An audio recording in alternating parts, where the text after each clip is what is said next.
Anyway, well, welcome tonight to our program with Jessica Teets, who has been a Templeton Fellow this year in, well, 2023. And we're in fact just about to announce our Templeton Fellow in 2024.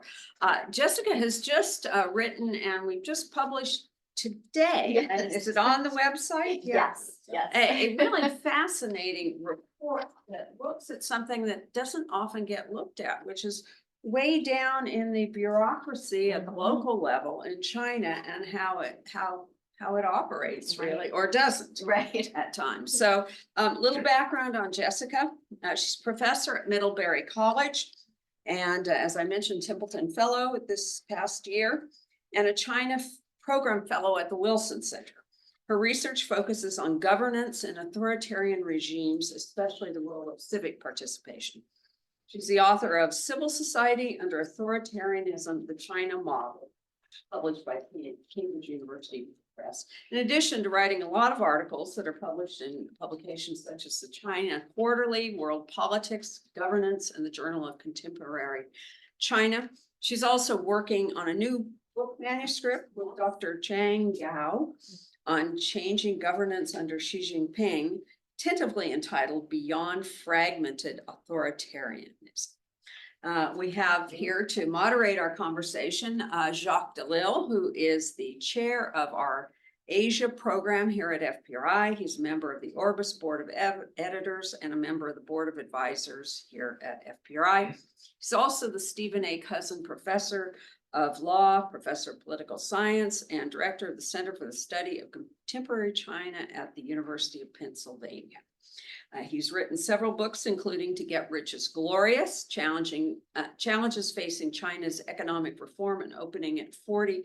And also, I think it's your most recent, Taiwan Under Tsai. Is that correct? Or is there one? Both edited books. The most recent one is actually The Party Leads All, which Okay. my colleague will be. I just finished reading that. Okay. So before we get started, I'd also like to thank all of you here who are our donors and supporters. And if you're not in that category, of course, encourage you to join that category. And we'll also take questions and answers at the end. So be thinking of your questions. Take it away. Well, thanks, Jessica. It's great to have you. Oops, I got to put this on. Let's push the button on, right? I always forget to do that. There we go. Now I'm getting an echo.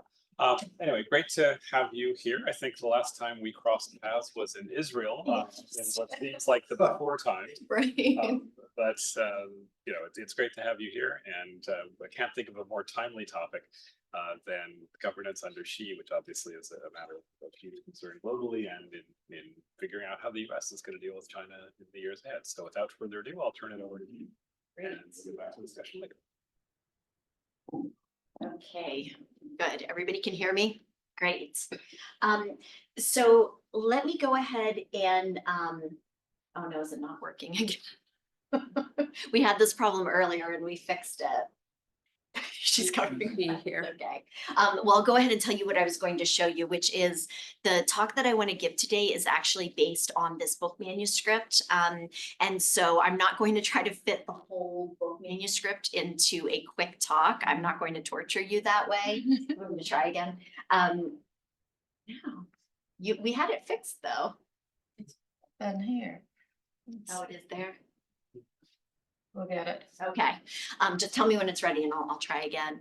And so what I wanted to do instead is I wanted to focus in on just one part of the book manuscript. So I would give you sort of a quick summary of what we're looking at and what we're finding.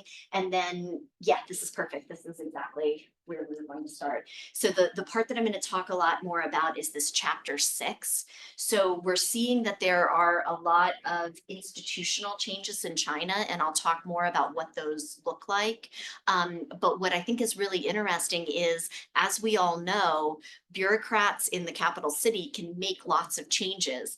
That doesn't mean at the local level that people are actually going to do things in new ways, right? And so what my research is trying to look at is to try to understand what the changes are, but more importantly, to try to figure out which of these changes is actually changing the way that people act at the local level in government. So China has, it's not technically a federal structure, but it operates like a federal structure. So it's like the United States, where you have a central government and then you have layers of local government that govern, smaller numbers of people as they go down. So the level of government that I'm looking at is the county level of government, which is what we also have in the US. So that's pretty comparable. And so what I'm trying to understand then is all these big changes that we see the President Xi Jinping making, are they actually filtering all the way down and then changing the way that decisions are made at the local level? And so, oh, whoops. I don't know what this is Can I doing. advance it? Yep. We promised that we did fix this. before Did it work? everyone got there. Yeah. Okay, so at least it moved on. So I think if you go back to show the slideshow at the bottom. Yeah, it's not starting. Oh, it won't. Okay, that's okay. As long as you bring it. There it goes. Okay. No. If I stand over there, can I advance it myself? Yep. This isn't working. Is that okay with everybody if I? If you just tell me when I. Oh, are you sure? Yeah. So if you could advance the slide. And advance, and one more. Perfect, okay.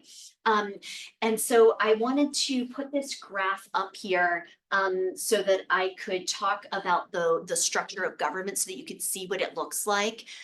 First takeaway from this graphic, I hope, is how complicated it is, right? So even if you're not looking at anything else, you can see that there are multiple levels of government.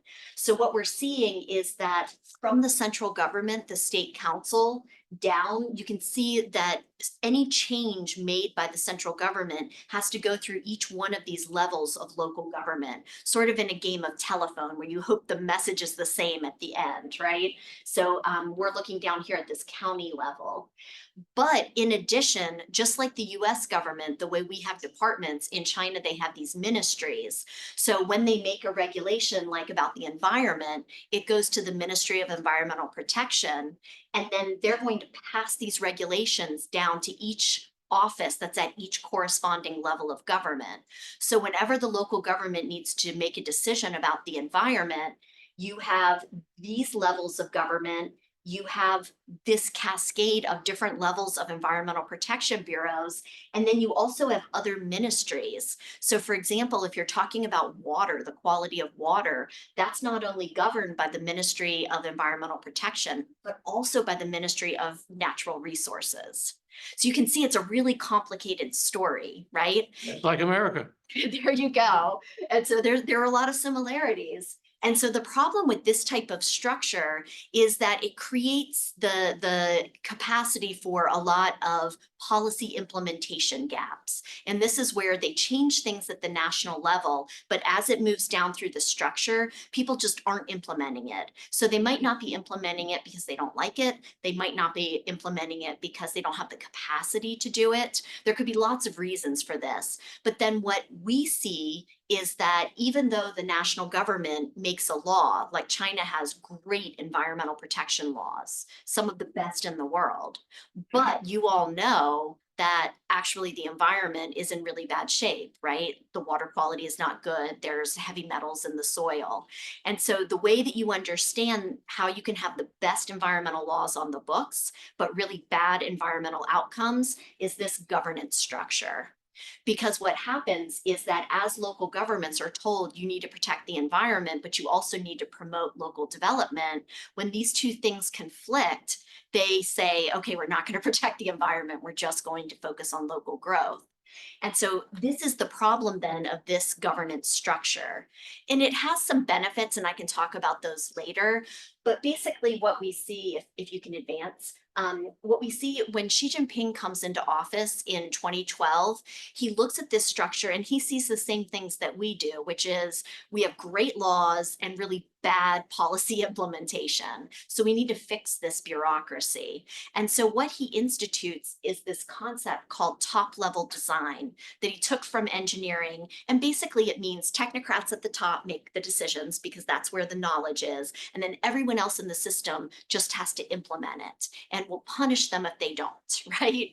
And so the idea then is that anything you pass at the central level is exactly word for word implemented at each level in this structure. And you don't have the government having a different set of interests than like the local environmental protection bureaus. They're on the same page, they're trying to accomplish the same goals and fulfill the same regulations. So that's what we see as far as these changes. And so this is the goal of my research then, is to look at these changes that Xi Jinping started making in 2012 and 2013 and say, is it working? So is it really the case that a policy that he passes at the top level is faithfully executed exactly as he intends it to be at the county level? So that's what my research is trying to figure out. Oh, I can't, sorry, could you advance? Thank you. So I'm not going to go over all of the institutional changes. Again, this is a whole book manuscript and there's a lot of detail here. So I'm just going to talk about the two most important very quickly, and then we'll jump into what does it all mean? Is it actually changing anything? So one of the big changes we see is what I'm talking about as conglomeration. Oh, Christine, there's a little box that's blocking it. Sorry, I didn't notice that before. Yeah, it's like a Zoom box. So what I mean by this conglomeration is what Xi Jinping has been doing, and he's done, I think, 3 big rounds so far, is he's taking something like the fact that the Ministry of Natural Resources and the Ministry of Environmental Protection both govern water, which we all know what that means in a bureaucracy. Nobody governs water, right? And so what he's trying to do is he is taking areas of overlap like that and moving them only to one ministry. So he's taking those responsibilities and saying it's only one ministry and not 2. So if there's bad water quality, we know who to blame and who to punish, right? The other thing that he's doing is he's taking a lot of smaller departments and he's merging them together inside of one ministry. So sometimes we call these super ministries because they're basically taking all of these other functions and it becomes under their authority. So this is what we're seeing then as far as these changes. So what he's doing is the idea that the Ministry of Natural Resources and Ministry of Environmental Protection can argue about who's in charge of water quality should go away now, right? So with this change, it means that the Ministry of Environmental Protection is going to regulate water and no one else. So that's the first change. Could you move to the next one? And what's important about this is that it's pulling that authority that other people exercised from the state to the party and from the local government to the central government. And this should be fairly intuitive, right? This is top level design. You want those technocrats at the very top of the structure to be the ones making the decisions and not lower level bureaucrats. The other big change is this coordination. So remember when I was talking about how the structure worked and we talked about how fragmented it was. And so what happens when it's fragmented is that if I have a different interest, so let's say that I'm in the government and Jacques is in the Bureau of Environmental Protection. If we have different interests, we're going to do different things, maybe things that block each other, maybe things that work in opposite directions from each other. And what that means then is for policymakers in the capital city who wrote these policies, they're not going to see good outcomes, right? Because we're working at cross purposes. And so what we're starting to see then, as far as these institutional changes, is creating more coordination so that we're working together. We have the same interests, we're trying to accomplish the same goals. And the way that they're doing this is through something called leading small groups. You don't have to remember this name. All this really means is that Xi Jinping creates a leading small group and he takes a high-ranking party member and he says, this is your policy area. So water, for example, or the environment, this is your policy area. That person's really, really high-ranking. So they're in the Politburo Standing Committee, the top 7 most powerful people in China.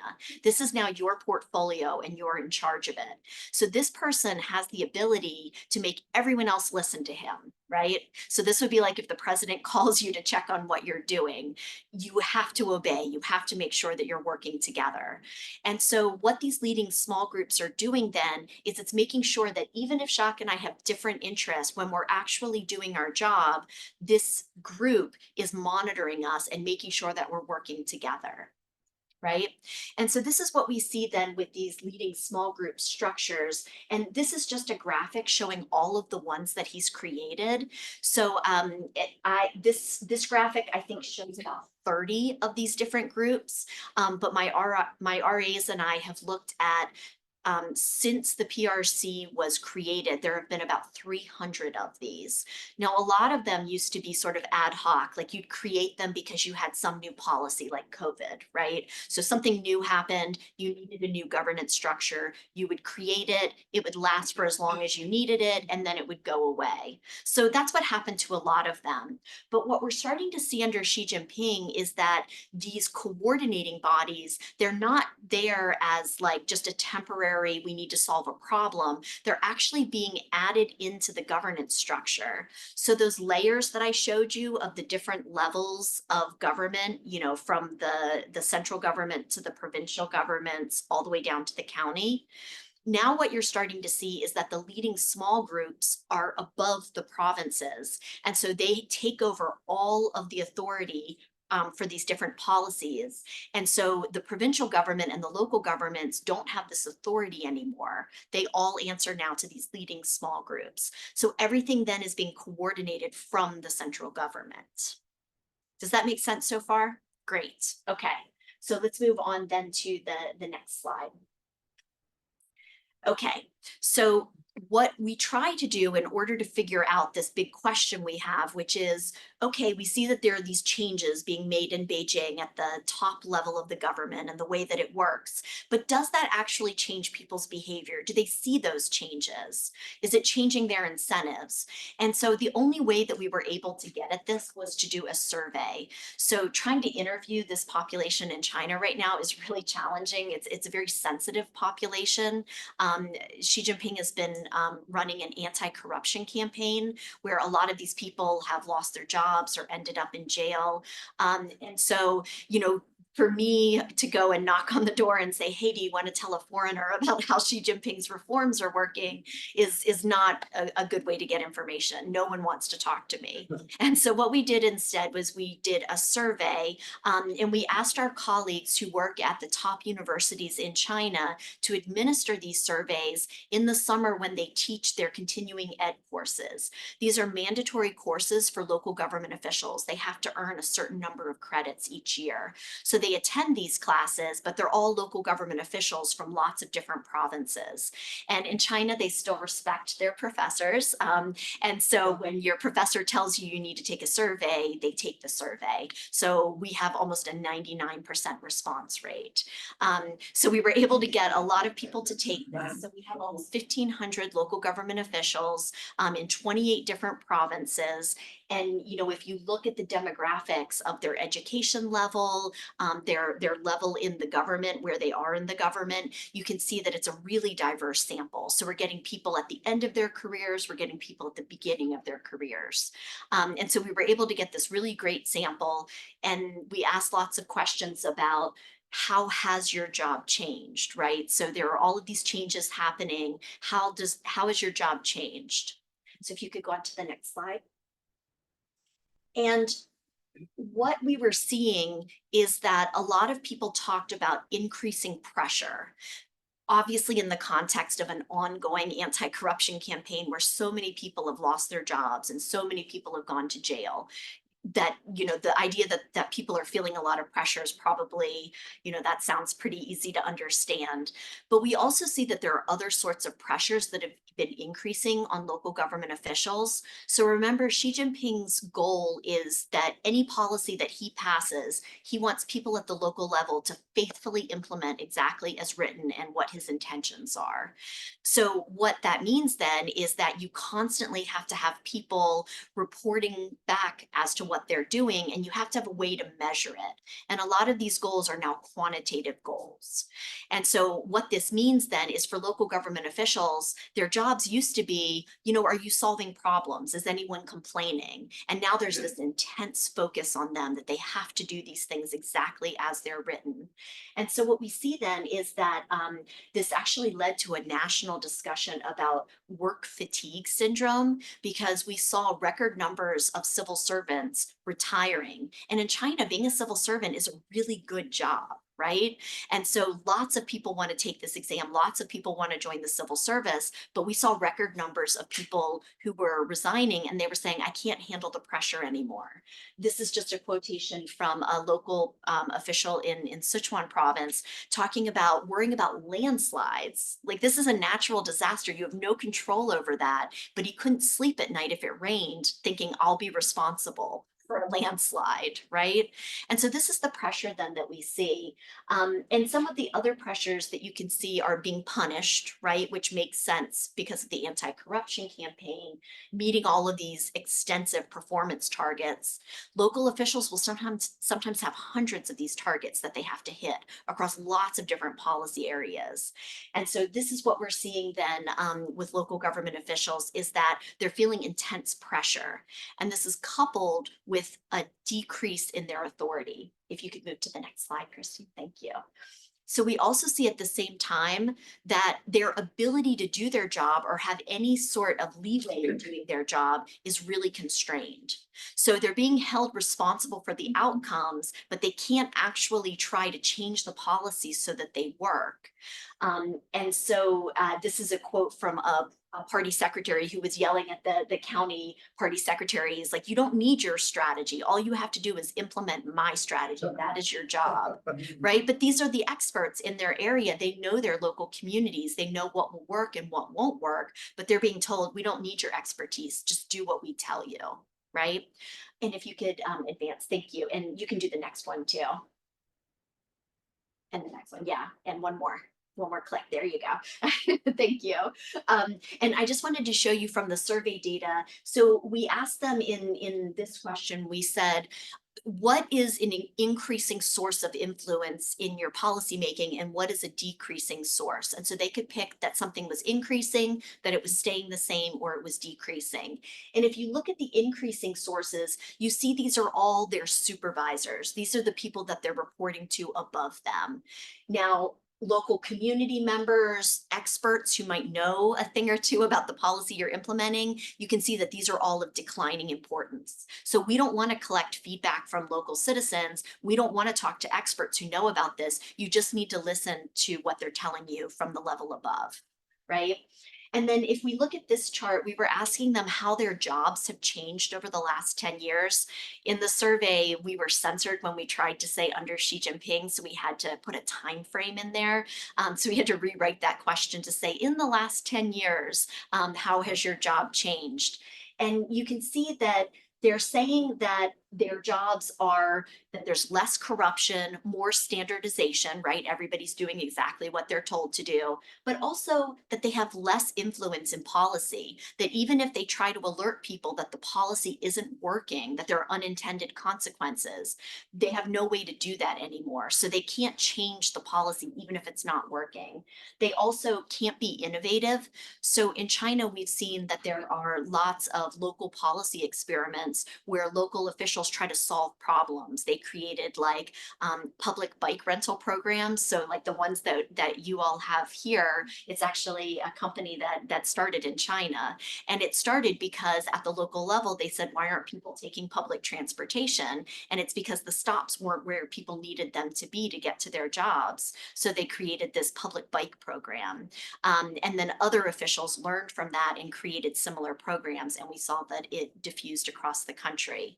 And so those sorts of things used to get people promoted. If you solved a problem like that using your own initiative, it would get you promoted. But here we see that they're saying nobody wants you to do this anymore. You just have to listen to orders and you shouldn't try to solve problems. So this is really concerning, right? From a governance standpoint. If you could go to the next one, thank you. So what do we see? So remember, we started the conversation saying Xi Jinping's making all of these changes.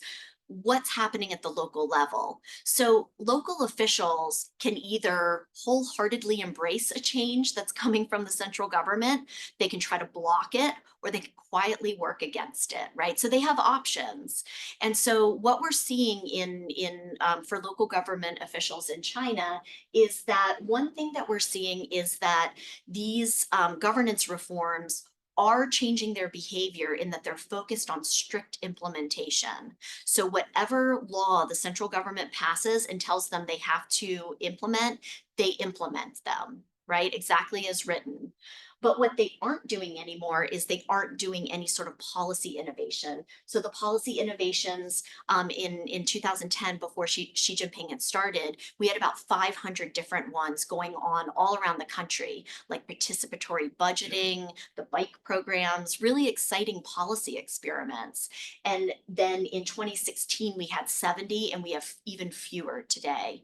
So one of the oh, sorry, we took that down, but that's okay. One of the other big policy experiments that you've probably heard of are the special economic zones. So how did China move to a market-based economy? They experimented in just a few regions to start with, and then they used those experiments to completely change their economy. So these experiments are really important. We wouldn't have China as a capitalist, second largest market economy today without policy experimentation. So I just want to use that example to impress upon you that this is really important. And then this is just a quote about that they're afraid of being punished. And so basically we see paralysis. They only do something if directly commanded to do it. So even if they see a problem, they're not going to react to it. And then the other change that we see is this formalism. Basically, all this means is that bureaucrats are being bureaucrats, right? So in China, we used to see at the local level that people were really active in local governance. They would do site visits. They would go out into different parts of the community. They would go tour factories. They would try to look at different problems. They were very hands-on. It was called, grassroots governance. And the idea was that you knew people in the community and you knew what the problems were. But now what we're seeing instead is this idea of the more you do, the more mistakes you'll make. So increasingly, we see that local officials are not leaving their offices. What they're doing is they're staying in their offices and they're filing these work reports. So remember, their job performance is being measured by these quantitative measures, like if it's poverty alleviation, and you have 100 households that are below the poverty rate, how many did you visit this month? So you don't actually have to go visit them. You could just give them a call and then say, oh, I've talked to 100% of those households. But so increasingly, that's what we see people doing. They're documenting the process of governance, but they're not actually governing. And this works well if you think about how risky it is to take initiative or do the wrong thing or make a mistake. Instead, you just stay in your office and say that you're governing, right? So this is a big problem that we see. And so we find on average, when we ask about this filing work reports, we find that the number of hours that people are spending filing these work reports, again, this isn't doing the work. This is just documenting that you've done work or just documenting that work has been done. Is there any comparable number in the United States? I haven't seen that in the United States. In China, though, it used to be a very small percentage was spent that way. And now we see it's about 40% of their 40-hour work week. We also see that people are working much longer hours, but they're spending 40 to 50% of their time just filing these reports, not actually governing. And if you can move on to the next one, thank you.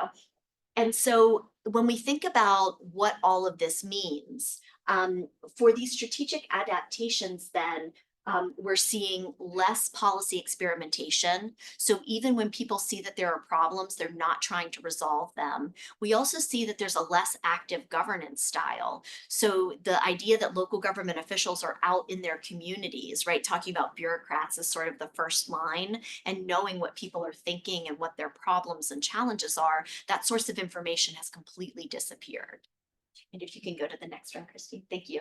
And so that makes us then think about, do we need a new model to understand Chinese governance? So for a long time, we talked about how much fragmentation there was in the system, and that, Beijing could pass whatever laws they wanted, and then the local government would do whatever it was in their interests. And so as scholars and analysts, what we would study then is, what are local government interests, right? We don't need to know what laws are being passed in Beijing. We only need to know what local government interests are.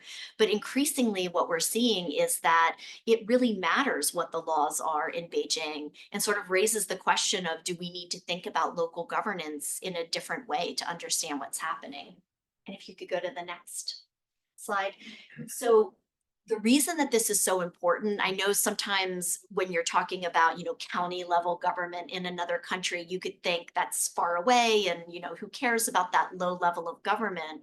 But this is really important because it has a lot of implications for policy quality. So one thing that we see is that local officials will either over comply. So when they know that they're going to be inspected by the higher level government, they'll do something like, for example, if it's about water quality, they'll shut down every single factory. It doesn't matter whether they're polluting or not. People lose their jobs. Some factory owners have gone out of business, and those jobs don't come back. So they either over comply to send a signal of like, look what a great job I'm doing. I'm following everything that you've written. And then when the upper level officials go back and they're no longer there, it's complete paralysis because they don't want to make a mistake. They don't want to take their own initiative. So we see then that policy is veering back and forth very wildly between over-compliance and then nothing, or paralysis. This is not good policy making, right? And then the other thing that we see is that there are no mechanisms for feedback anymore. So local government officials are no longer empowered to say, hey, this policy you wrote to accomplish X is not working in this area. It needs to be revised, or it needs to be changed. Can you go to the last slide? And so, yeah, if you can go to the last slide. There you go. Thank you. So for US policymakers or people in the United States who care about what's happening in China, or who are thinking about what's happening in China, why does all of this matter to us? Well, one problem is that the policy process in China has become very rapid and very almost jerky, right? Where it will veer from, like, if we think about zero COVID policy, it will veer from complete enforcement, even if people were dying, right? So we saw images where, bicycle locks were being used to chain people into their apartments, and older people who ran out of their medications were having really bad health consequences, and some people died. So that's the overcompliance, right? We're not going to change this policy, even if there are really bad consequences. But then as soon as people start protesting in the white paper protests about the zero COVID policy, the government just dropped it. So they didn't have any sort of step down of getting people vaccinated. They just simply dropped the policy like it had never been there. So they did all of this harm for no particular benefits, right? And then they just drop the policy and walk away from it. Increasingly, this is the way policy should look in China. You're going to see that there's strict compliance until there's protest, and overwhelming protest. Then you'll see the government drop a policy and walk away from it. And then the problem with this is that because you don't have any feedback, they don't get any warning until there are protests. So we should also expect to see a lot more big, sort of large scale protests in China. The good thing is that as far as understanding what's happening at the local level, increasingly we can look at the policies that are being passed in Beijing, and we can say, if it's a law, it's going to be followed. Not all the time, but a lot of the time, right? So that's something that we'll see. We'll also see that there's more coordinated policies. So we won't see that one part of the government is acting against the other government, the other part of the government. So we used to see sometimes that the Ministry of Foreign Affairs would make a statement welcoming, US ships to a Chinese port, and then the military would be there and they would have the port closed. That was because you had two different parts of the government that were acting against each other. We won't see things like that anymore. Increasingly, the government is going to be acting together.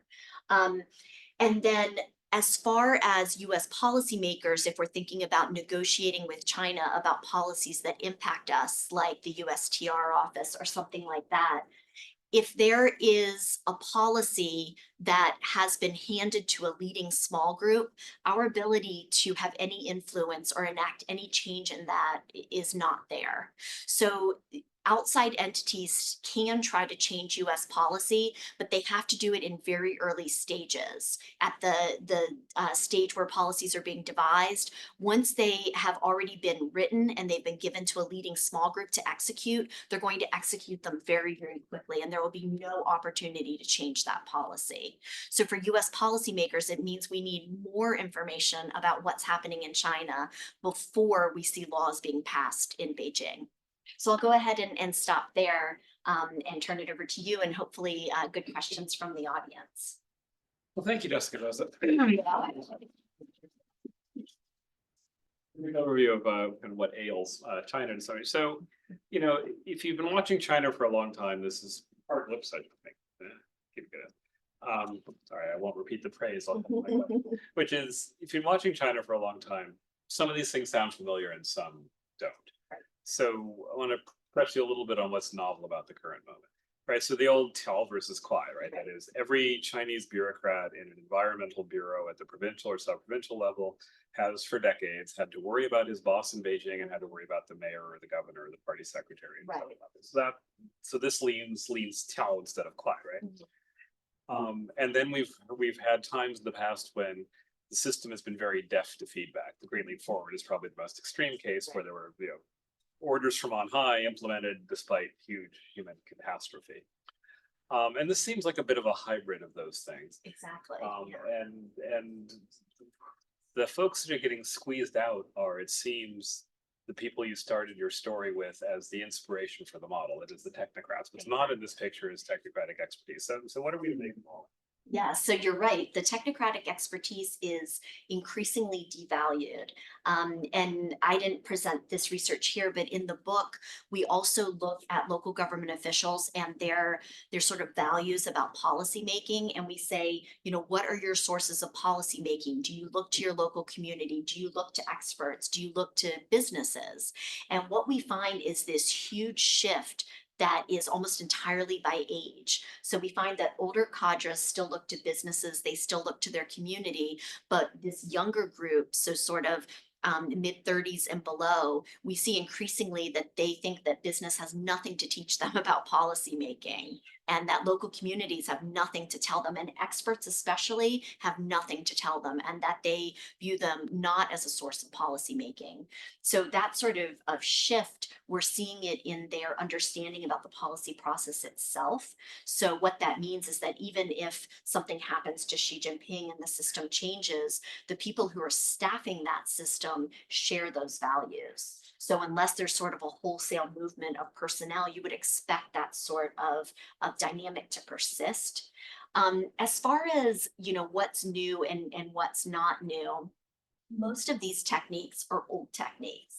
So we're not seeing that Xi Jinping is this really innovative visionary where he's coming up with new governance You're barely structures. sure to solve that, yes. Right.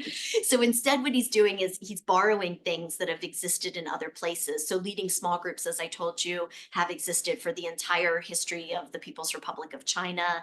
Campaign style governance, which was used in the Great Leap Forward, he's using that too. What he's done is he's taken all of these things that have existed, but he's repurposed them and made them permanent. So they're not informal, they're permanent structures. They have staffing, they have budget, and he's broken those horizontal linkages in the government and only kept the vertical ones. So your budget, your staffing authority, promotions, it's all vertical now. And there's very little horizontal power that's left. So that's sort of something old and something new that he's doing. And so that's sort of creating, it's using old structures, but repurposed in a way that they're creating new goals. So one of the techniques that top Chinese leaders have used in recent years to deal with the considerable amount of social discontent, it hasn't become a volcano, as Martin White points out, but there's a lot of grumbling, a lot of unhappiness. And so one of the techniques has always been, to use the phrase, point the spear downward, right? So the central authorities have always been able to say, we know you're unhappy, it's those local guys. Well, if this becomes widely recognized and accepted, are we not into what I like to call the Spider-Man theory of government, right? With great power comes great responsibility. If we're in charge of everything, you're held accountable. Is this then a foolish game for them to play? It could be, except that Xi Jinping thinks he's going to do a good job, right? So, but it is, I mean, this is what we saw in these white paper protests, is that people were directly calling on Xi Jinping. So normally what happens when people protest in China is that, you know, the central government is far away from them and they're really focused on local government. The same thing happens in the US. When people are protesting, they're protesting at their local government, right? They're not going to the Capitol and trying to arrange protests there. So everything's usually focused on at the local level. But increasingly people recognize that the local level doesn't have any power or any capacity. So they are targeting more the central government. So if you think you're doing a good job, like people say that Xi Jinping is doing a good job with the environment, right? Because the people whose factories are being closed down, these are people who are low income rural residents who are losing their jobs. The people in the cities now have blue sky days, right? So these urban citizens with, you know, money and power, they think that he's doing a great job. And so I think it depends on, so definitely you're right that the attention is going to shift to the central government. And then the question is, does Xi Jinping think that his policies will win more support or make people upset? That's just one of the things I think that your last point gets to, and that's sort of under discussed. It makes sense of China is the hugely redistributive effect of all these things, right? I mean, there are winners and losers from all of these policy shifts. One of the interesting twists here is that Xi Jinping was in some ways reacting to what certainly the Jiang years, maybe after that, where it was seen as China was great for the urban middle classes and not so good for the losers. And he's played the populist card. And not that we've ever heard of populists who promise and don't deliver to their constituencies, but there's a bit of flavor of that. I want to turn open to the floor in just a moment, but I just want to do one or two more small bits. So what is a young, smart, energetic college graduate in China to do? So for many years, it was jump into the sea of commerce. Then that got kind of dicey as the economy went up and down, and we worried about, you know, what's going to happen with US sanctions. So basically college students started fleeing from the adventures of the tech sector and business and said, oh, I'm going to get a government civil servant job. Right. Now that doesn't sound so good either. Right. Is this why everyone's lying flat, or is there something else? Yeah, so that's exactly what we see. And so I didn't present that data here, but we do ask about job morale and how people feel about their jobs. So this last year, we saw the largest number of applicants for civil service jobs that we've seen since, you know, since they basically began giving the civil service exam for the People's Republic of China. So you have this outpouring of people who are looking for government jobs. And it's tempting, if you're Xi Jinping, to read that as they're really behind my vision and they want to support this.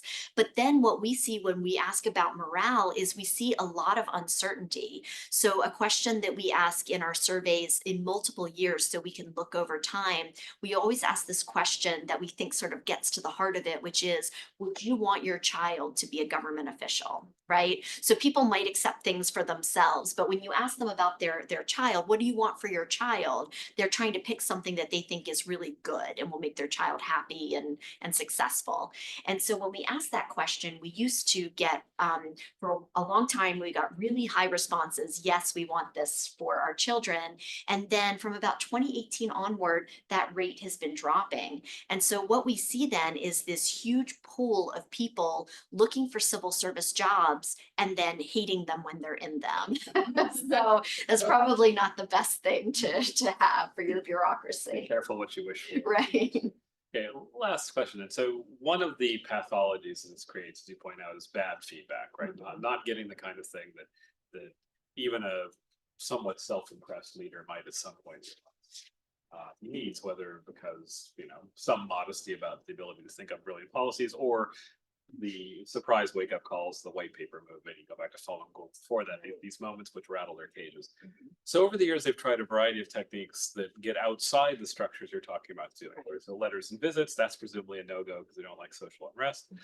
Sometimes they've used the legal system in the courts, you know, use this as kind of a fire alarm.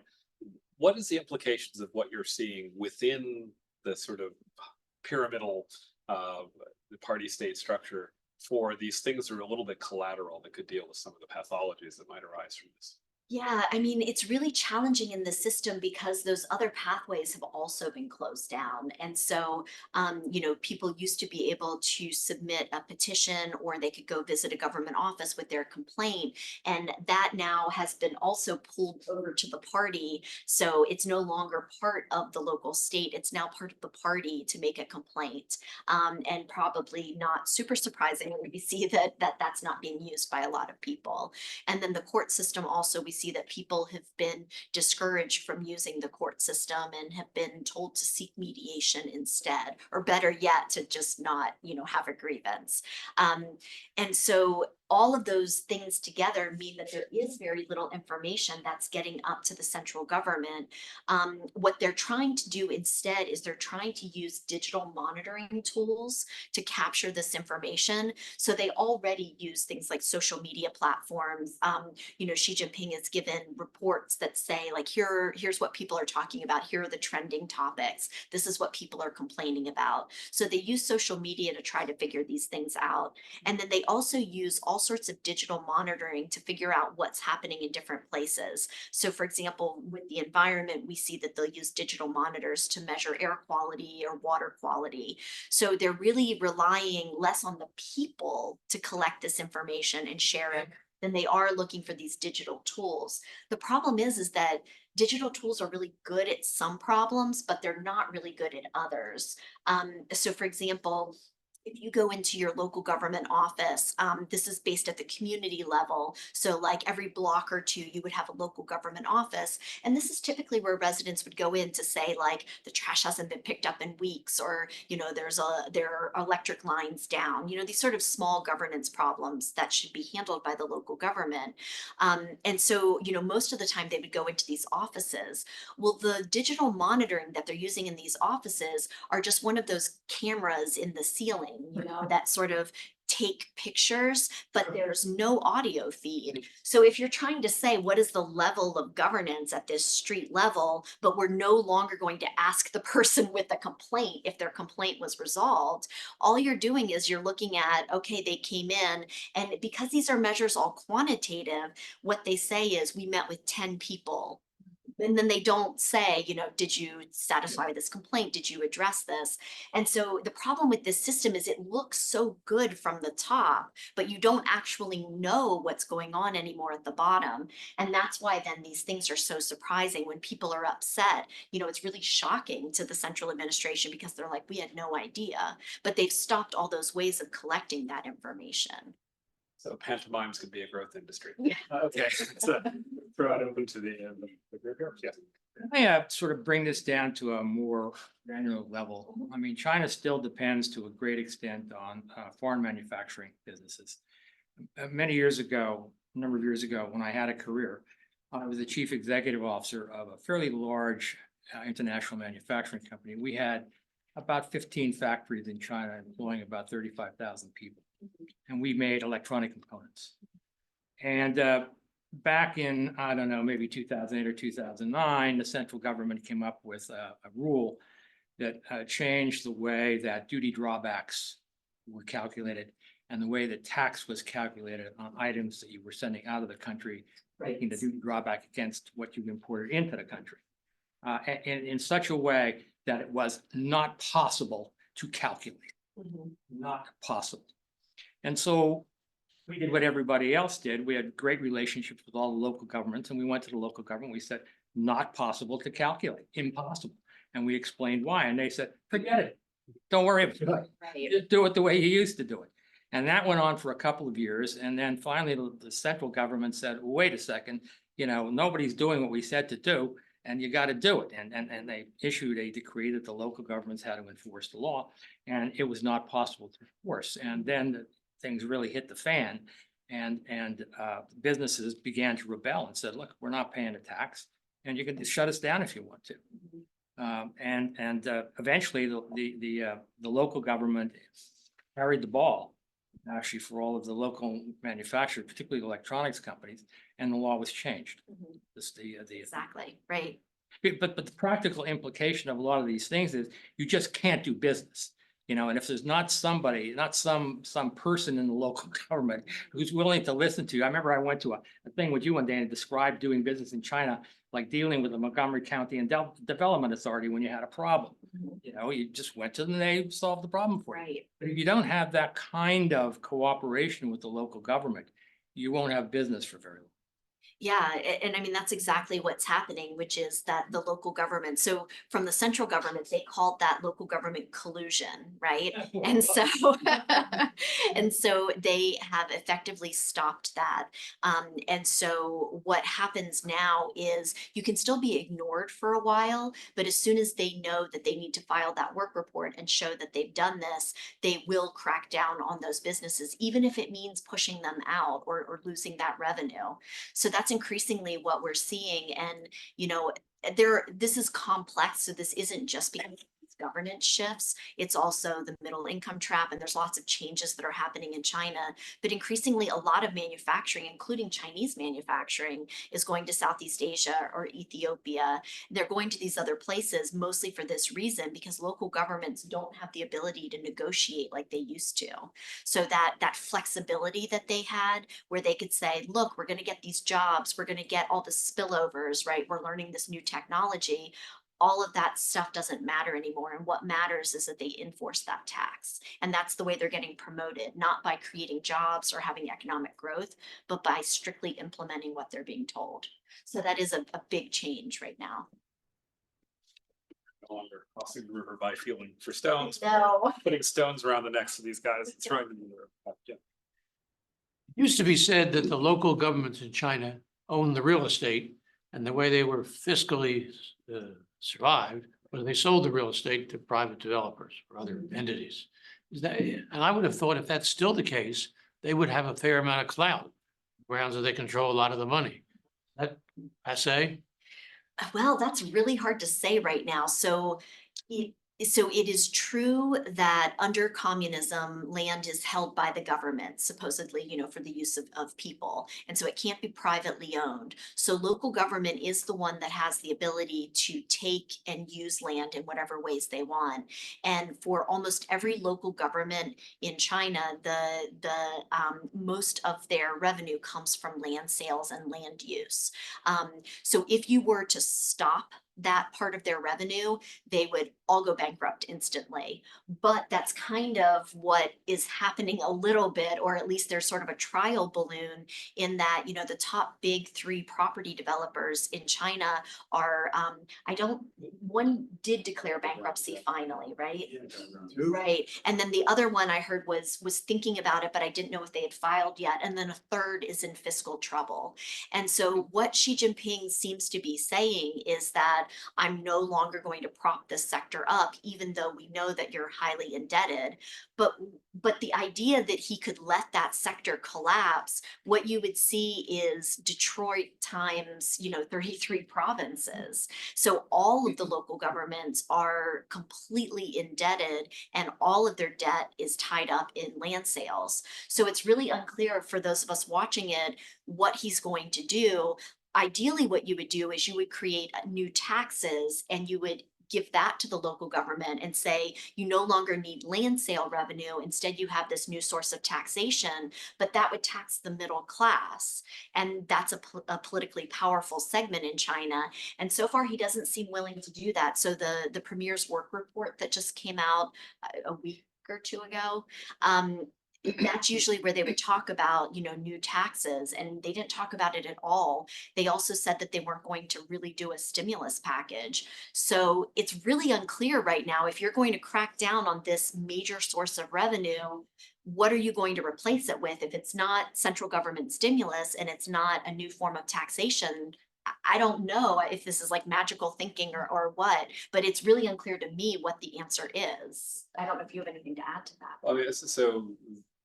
Part of what the story here is what we would call unfunded mandates, right? Local government is charged with providing all these services. They don't have the ability to extract it through tax revenue, so it's land use leases that are generating enough to get to this trap.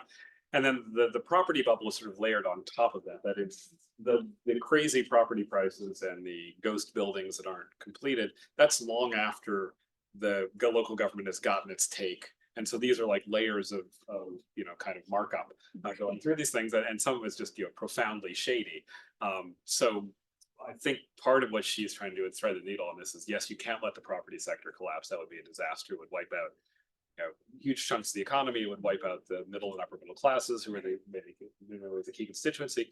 But you can go after the bad guy developers. Right. The problem is most of them have either made very bad investments or have gotten their money out of the country. So it's a genuine conundrum. I think what saves them politically a little bit is it's another case where we can point at the bad guy. So there'll be some pain. It'll be socialized. It'll be somehow worked through the government system the way when the banks were underwater. But it's a tightrope. Right. It really But is. even if you punish those companies, there's still that underlying problem that's just going to happen again unless you create a new source of revenue. Yeah, that's right. And the land use thing is doubly complicated in two other ways. One is these are 30, 50, and 70-year leases, depending on the nature of the property use.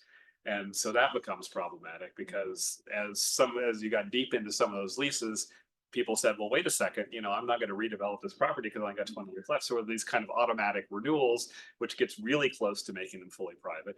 But the state still has this club out there of doing sort of urban redevelopment on steroids, right? The public interest is to knock down these hovels or this 20-year-old shopping mall for Right. brand spanking new things. So there's always this concern that you're going to get expropriated.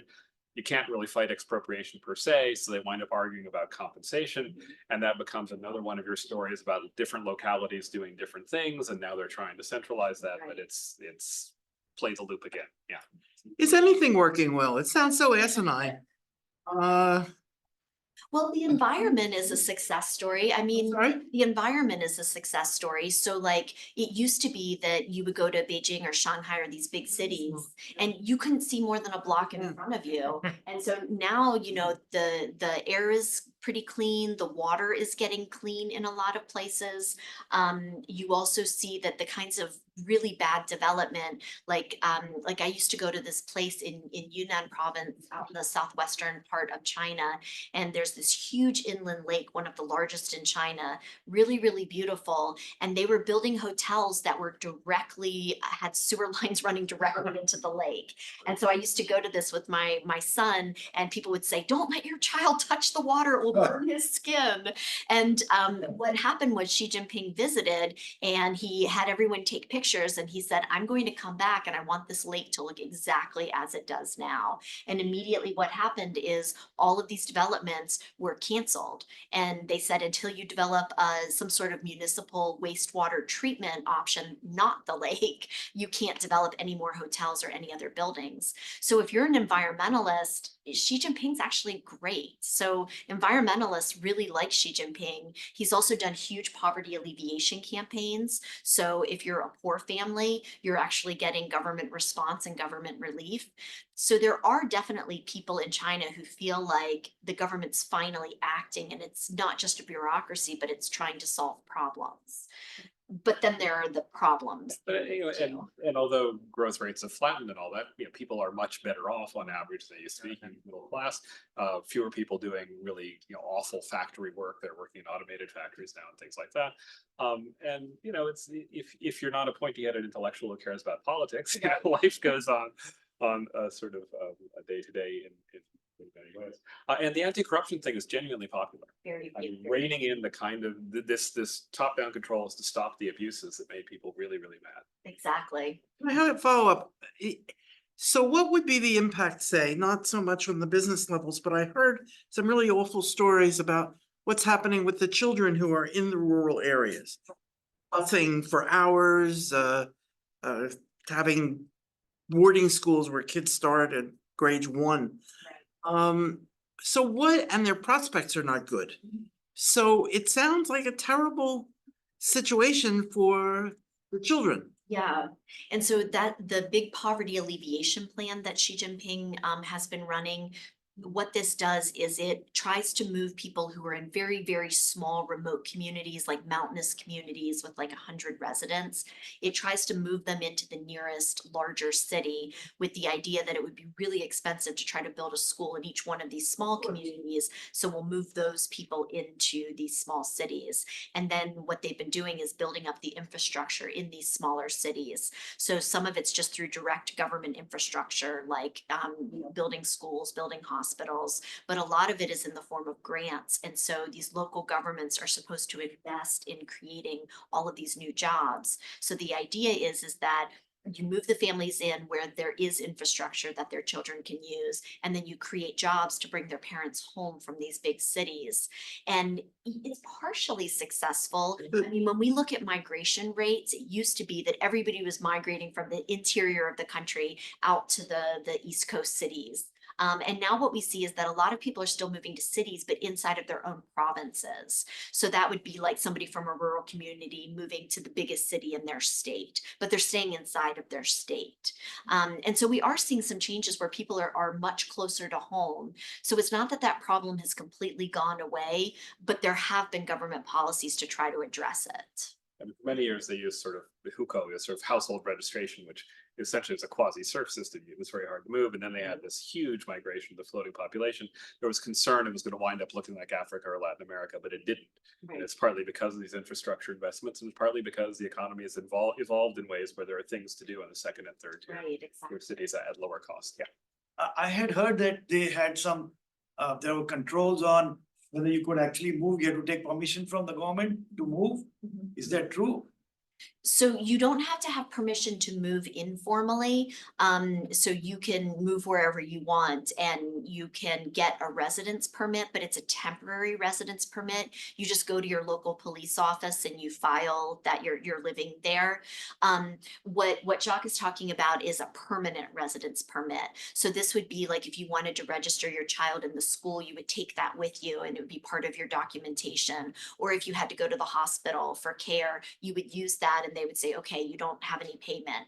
Otherwise, if you're outside of that system, the school system or the hospital, you can still use it, but you have to pay out of your own pocket. And they can always, decline to give you those services.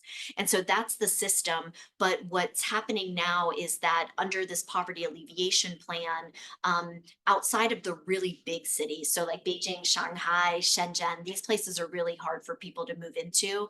But those smaller cities now, you can move into them. It's basically like your residence is determined by your province and not whether you're rural or urban. So if I want to get a job in the closest city near me, I don't have to apply or anything like that. I can simply go and take that job.